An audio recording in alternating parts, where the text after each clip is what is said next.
Adesso parliamo di un bellissimo progetto che coinvolge i migranti ospiti della cooperativa sociale Isola, beneficiari dei servizi della cooperativa. Si tratta di un progetto che porterà alla nascita di un libro illustrato con le storie di migranti raccontate da loro, ma non soltanto da loro, anche dai ragazzi delle scuole e dell'Accademia di Belle Arti di Bari. Ne parliamo con Alessandro Vitti, fumettista di fama internazionale. Ha lavorato per Sergio Bonelli, per Marvel, è inutile qui starvi a dire, comunque un nome veramente grosso del mondo del fumetto e soprattutto un Tarantino doc che si sta spendendo per questo progetto e ce l'abbiamo in diretta. Ciao Alessandro, buongiorno. Ciao Marina, buongiorno anche a te, buongiorno a tutti voi.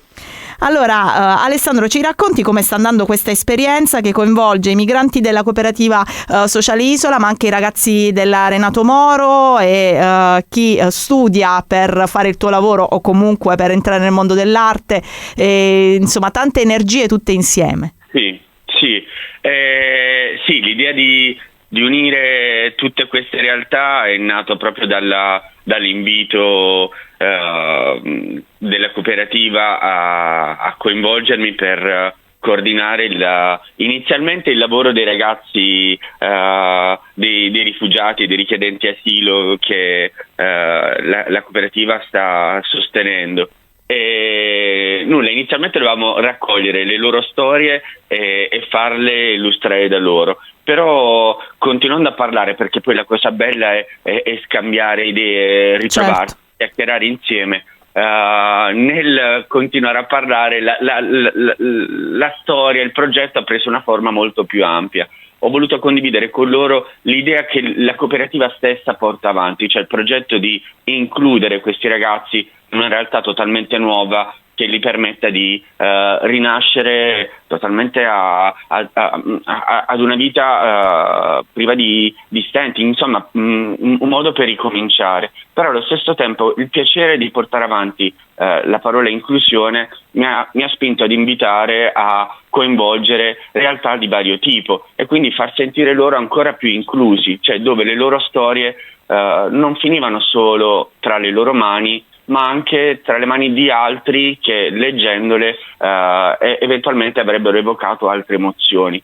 E quindi inizialmente era legato a coinvolgere gli studenti della mia Accademia d'Arte di Modena, che ho fondato 3 anni fa, però poi nel cercare un editore, perché volevo che il progetto venisse pubblicato e distribuito in tutta Italia, e permettere a tutti di vedere e conoscere quello che la cooperativa fa, ma soprattutto quella che è la storia di questi ragazzi. Partendo da questo presupposto è nata la necessità di avere ulteriori illustratori che potessero realizzare le illustrazioni che devono accompagnare questi racconti, e quindi qui ho coinvolto il mio caro amico Alessio Fortunato, che è coordinatore di questa casa editrice barese che si chiama Penna Nera, e lì è nato l'invito a far entrare nel gruppo anche i suoi studenti dell'Accademia di Belle Arti di Bari. Ma il problema è che non volevo fermarci qui, e quindi parlando anche col presidente della cooperativa, Paolo Vinci, è nato l'invito ulteriore a non lasciare questa partecipazione solamente, diciamo, agli adulti, ma anche ai bambini, perché anche i bambini alla fine, i ragazzi, perché non includerli, perché non farli sentire parte di un progetto professionale a tutti gli effetti, perché illustrare, condividere idee, giocare con la fantasia e farla diventare a tutti gli a tutti gli effetti, scusate, mi sto emozionando, concreta, non c'è età. Hai ragione. E tu li hai incontrati sabato alla Biblioteca Clavio, questi ragazzi della scuola? Esatto, ed è stato bellissimo perché ho raccontato proprio ieri a Paolo in una telefonata quello che ho vissuto, le emozioni che ho vissuto. Ti dico solo che all'interno della mia accademia, quando faccio lezione con i ragazzi delle medie o delle superiori, io includo sempre un paio di pause perché ho paura di perdere la loro attenzione. Ecco, l'incontro era di 2 ore. non mi hanno fatto smettere di parlare. È stato bellissimo. Erano delle spugne, erano lì che scrivevano, interagivano, avevano domande, curiosità, ma soprattutto erano diretti, cioè concreti, ed è stato bellissimo. Infatti è stato bellissimo poi avere la loro totale adesione a partecipare, quindi quel numero di partecipanti che è venuto sarà presente all'interno del libro, quindi con loro partirà un lavoro totalmente strutturato, come succederà con gli altri ragazzi più grandi, e vivranno l'esperienza di realizzare delle illustrazioni seguendo delle tempistiche lavorative, e questa cosa mi esalta, mi emoziona, sono strafelice. Ce l'avete già un titolo per questo libro, Alessandro? Sì, il titolo era proprio nell'aria, cioè era impossibile non pensarlo in questi termini. Ho proposto l'isola dei racconti, cioè nel senso era inevitabile, secondo me. Si uniscono tante cose, insomma, il nome della cooperativa, ma anche la nostra isola, che poi è Taranto. Poi l'isola c'ha sempre, insomma, l'idea di isola, no? È sempre molto evocativa, rende tanto, no? L'idea di un posto circondato dal mare, dove magari possiamo essere tutti migliori, chissà. Sì, hai praticamente espresso benissimo quello che era il mio pensiero nel momento in cui ho pensato a questo titolo, e quindi sì, sarà l'isola dei racconti, sia per iscritto che per immagini, perché poi non bisogna assolutamente dimenticare che le illustrazioni raccontano, servono proprio per raccontare, è un'altra forma di comunicazione a tutti gli effetti. Tra l'altro, mi permetto, scusami, mi sono dimenticato una cosa assolutamente importante.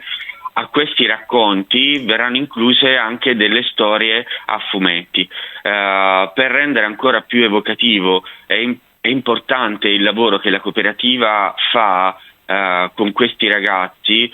È sembrato opportuno aggiungere anche qualcosa del loro vissuto, oltre ai racconti che descrivono il folklore del loro paese, dei loro paesi. Quindi verranno integrati alcuni loro racconti, alcune loro esperienze di vissuto che fanno parte della loro storia, che li ha spinti a dover andare via, e i ragazzi dell'Accademia di Bari avranno il piacere e la responsabilità di trascrivere a fumetti le loro storie. Quindi questo volume sarà praticamente una specie di enciclopedia di quelle che sono le forme di comunicazione, e sarà, io non vedo l'ora non potete immaginare l'emozione che vivo da quando il 23 di febbraio, se non ricordo male, Paolo mi ha invitato insieme agli altri collaboratori, Giovanni Piccione, Eloisa. Sai, queste cose danno anche il senso di quello che facciamo, ciascuno per il suo, al di là del lavoro, no? Strettamente del lavoro, però poi ci sono cose più importanti, più belle, che danno anche appunto motivazione, entusiasmo, gioia, e questa sembra essere proprio una di quelle cose belle, insomma, che danno tutto questo.